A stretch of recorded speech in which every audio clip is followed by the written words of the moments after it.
السلام علیکم ورحمۃ اللہ وبرکاتہ۔ الحمد للہ وکفا وسلام علی عبادہ الذین اصطفیٰ، اما بعد۔ اللہم صلی علی محمد وعلی آل محمد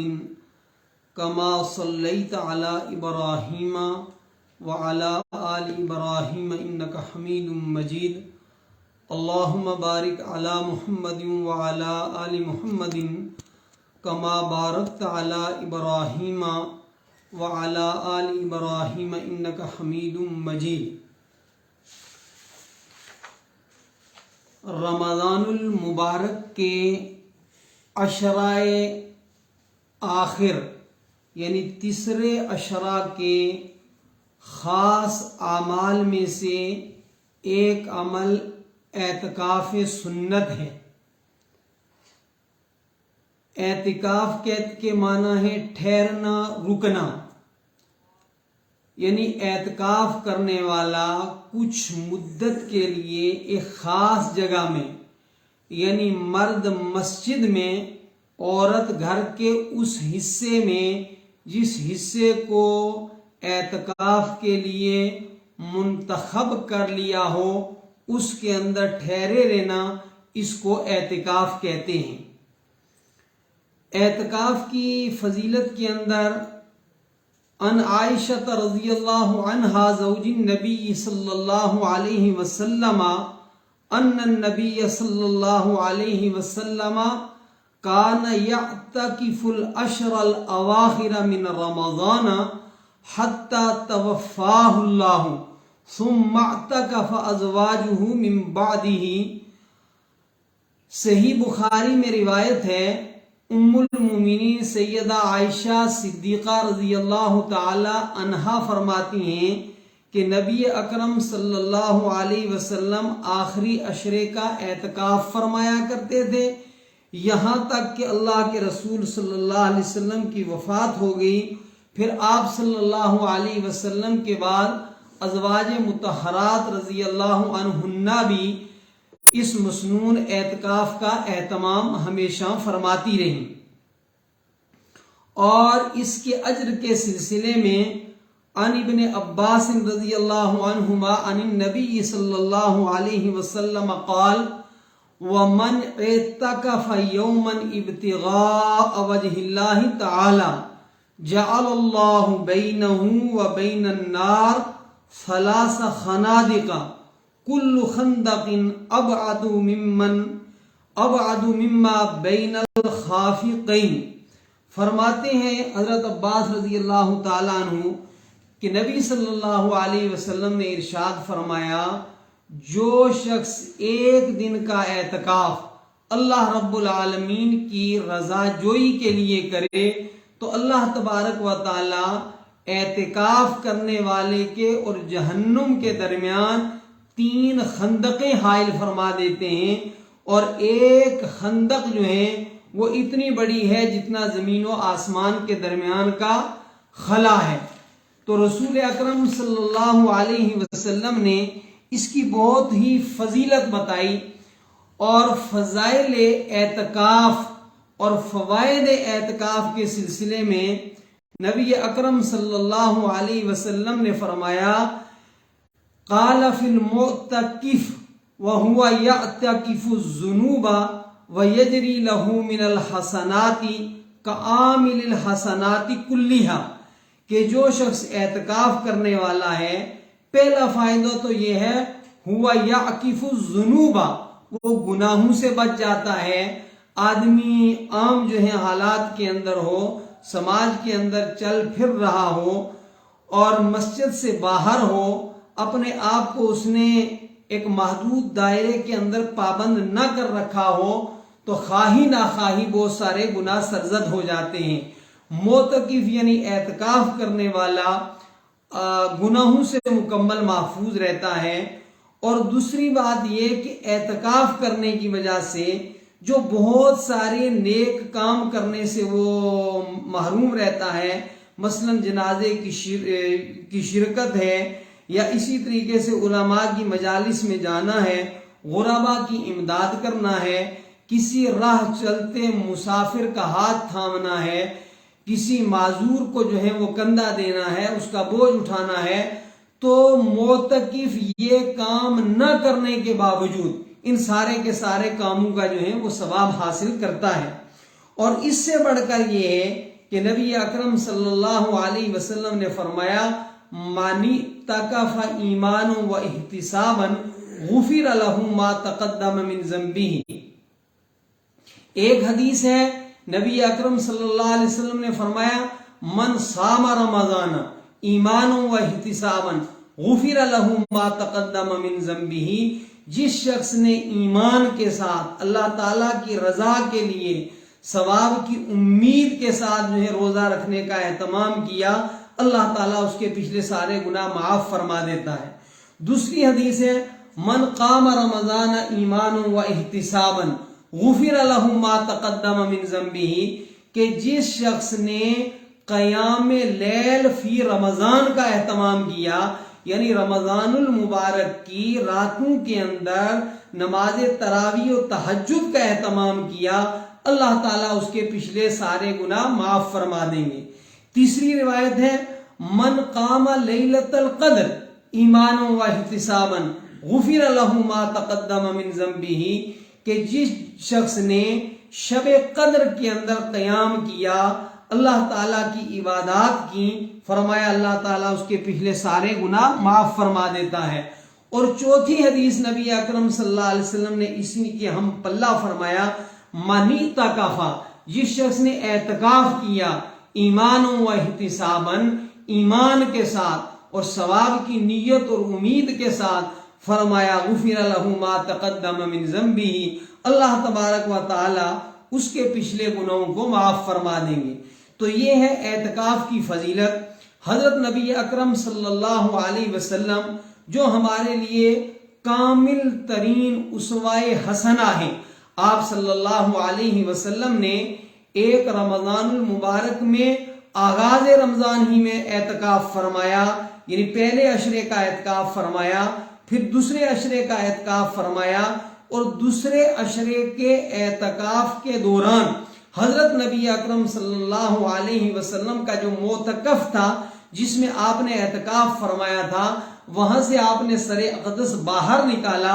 اور صحابہ سے فرمایا کہ میں نے عشرۂ اول کا اعتکاف شب قدر کی تلاش میں کیا تھا، پھر عشرۂ ثانیہ کا یعنی دوسرے عشرے کا اعتکاف وہ بھی شب قدر کی تلاش میں کیا، اور مجھے بتایا گیا کہ شب قدر جو ہے وہ تیسرے عشرے کی طاق راتوں میں ہے، لہذا تم بھی میرے ساتھ جو ہے عشرۂ ثالثہ کے طاق راتوں کے اندر اہتمام کرو لیلۃ القدر کی تلاش کی۔ چنانچہ نبی اکرم صلی اللہ علیہ وسلم نے تیسرے عشرے کا بھی اعتکاف فرمایا، اور تمام رمضان المبارک زندگی کے آپ صلی اللہ علیہ وسلم اعتکاف فرماتے رہے۔ ایک رمضان المبارک میں آپ صلی اللہ علیہ وسلم اعتکاف نہیں فرما سکے۔ بعض محدثین نے لکھا ہے کہ بوجہ سفر کے آپ صلی اللہ علیہ وسلم اعتکاف نہیں فرما سکے، تو دوسرے سال نبی اکرم صلی اللہ علیہ وسلم نے 20 روز کا اعتکاف فرمایا۔ اور اسی طرح آپ صلی اللہ علیہ وسلم کی زندگی کا جو آخری رمضان المبارک تھا، اس رمضان المبارک میں بھی جناب محمد الرسول اللہ صلی اللہ علیہ وسلم نے 20 ایام کا اعتکاف فرمایا۔ اور علماء نے لکھا ہے کہ رمضان المبارک کے آخری عشرہ کا اعتکاف سنت مؤکدہ علی الکفایہ ہے، کہ پوری بستی کے لوگوں میں سے اگر کچھ لوگ یا ایک بندہ بھی اعتکاف کر لے گا تو سب کی طرف سے اس سنت اعتکاف کی ادائیگی ہو جائے گی، اور اگر تمام بستی والے جو ہیں ان میں سے کوئی بھی اعتکاف نہ کرے تو ساری بستی والے بالغ مرد و عورت مسنون اعتکاف کے ترک کے گناہ کے جو ہیں وہ مرتکب ہوں گے۔ اس لیے حضور اکرم صلی اللہ علیہ وسلم نے ہمیشہ اعتکاف فرمایا، اور اعتکاف کے ذریعے بندہ جلدی اللہ تبارک و تعالیٰ کا قرب حاصل کرتا ہے۔ علامہ ابن قیم رحمت اللہ علیہ نے لکھا ہے کہ اعتکاف کی روح یہ ہے کہ بندے کا دل اللہ رب العالمین کے ساتھ وابستہ ہو جائے۔ حضور اکرم صلی اللہ علیہ وسلم نے نبوت کا منصب عظما ظاہراً ملنے سے پہلے بھی جو ہے وہ اپنی ایک چاہت سے، اپنی ایک خواہش سے اور اپنی ایک ایمانی روحانی بےتابی سے جو ہے اعتکاف کا اہتمام فرمایا۔ چنانچہ حضور اکرم صلی اللہ علیہ وسلم رمضان المبارک کے روزوں کے فرض ہونے سے پہلے، نبوت کے آپ کے تائیں وحی کے آنے سے پہلے، یہ میں اس لیے کہہ رہا ہوں کہ یوں تو اللہ تعالیٰ کی مشیت میں جناب محمد الرسول اللہ صلی اللہ علیہ وسلم اس وقت بھی نبی تھے جب آدم علیہ السلام ابھی پانی اور مٹی کے درمیان تھے، لیکن دنیا کے اندر 40 سالہ عمر مبارک گزرنے کے بعد اللہ رب العالمین کی طرف سے آپ کے سر اقدس کے اوپر نبوت کا تاج سجایا گیا، اور پہلی وحی کے نزول سے پہلے نبی اکرم صلی اللہ علیہ وسلم بعض اوقات جو ہیں وہ کچھ مشکیزے میں پانی لے کر اور ستو لے کر غار ہرا کی طرف چلے جاتے تھے، اور غار ہرا میں یکسوئی کے ساتھ سب کچھ چھوڑ چھڑا کر جو ہیں وہ قیام فرماتے تھے اور مناجات فرماتے تھے۔ چنانچہ روایات میں آتا ہے کہ حضور اکرم صلی اللہ علیہ وسلم پر جو پہلی وحی کا نزول ہوا ہے اس وقت بھی آپ صلی اللہ علیہ وسلم غار ہرا کے اندر حالت مراقبہ میں، حالت اعتکاف کے اندر تھے، یعنی وہ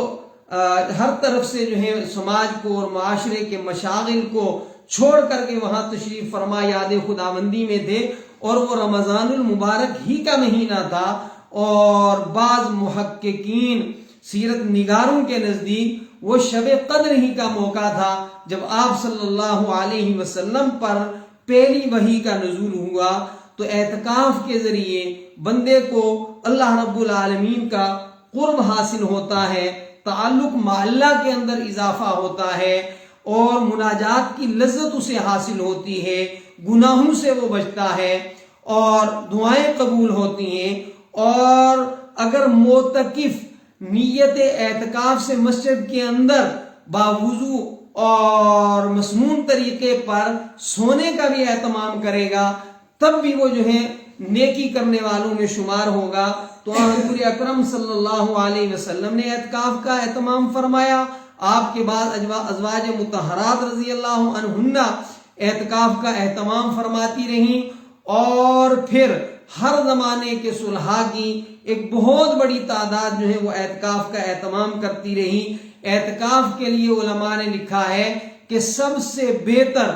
مسجد حرام ہے، یعنی بیت اللہ کے اندر بندہ اعتکاف کرے، اس کے بعد مسجد نبوی ہے، اور اس کے بعد بیت المقدس ہے، اور پھر جتنی دنیا کے اندر جامع مساجد ہیں ان کا اعتکاف باقی مساجد سے زیادہ بہتر ہے۔ اسی طرح مستورات اپنے گھروں کے اندر جو ہیں وہ ایک مقام خاص کر لیں، مختص کر لیں، منتخب کر لیں، اور وہاں اعتکاف کا جو ہے وہ اہتمام کریں۔ اور اعتکاف کے اہتمام کی وجہ سے یہ فضیلتیں تو بندے کو حاصل ہوتی ہی ہیں، لیکن ایک مزید اسے فائدہ یہ حاصل ہوتا ہے کہ معتکف کے لیے شب قدر کو پانا آسان ہے۔ حضرت عائشہ رضی اللہ تعالی عنہا سے بخاری شریف کے اندر روایت ہے، ان عائشہ رضی اللہ تعالی عنہا قالت کان رسول اللہ صلی اللہ علیہ وسلم یجاور فی العشر الاواخر من رمضان ویقول تحروا لیلۃ القدر فی العشر الاواخر من رمضان۔ حضرت عائشہ رضی اللہ تعالیٰ عنہ سے روایت ہے کہ رسول اکرم صلی اللہ علیہ وسلم رمضان کے آخری عشرے میں اعتکاف فرمایا کرتے تھے، اور فرمایا کرتے تھے کہ لیلۃ القدر کو رمضان کی آخری راتوں میں تلاش کرو۔ لہذا تمام مسلمانوں سے درخواست ہے کہ یہ بہت ہی سنہری موقع ہے، بہت ہی ایک انمول موقع ہے، پھر زندگی وفا کرے یا نہ کرے اللہ رب العالمین ہی اس کو بہتر جانتے ہیں۔ بندہ ہر طرف سے ہٹ کر کے کٹ کر کے اپنے آپ کو رمضان المبارک کے آخری عشرے میں یعنی آئندہ کل 11 اپریل کو 20 رمضان المبارک کو اعتکاف کرنے والے حضرات اعتکاف کی نیت سے غروب آفتاب سے پہلے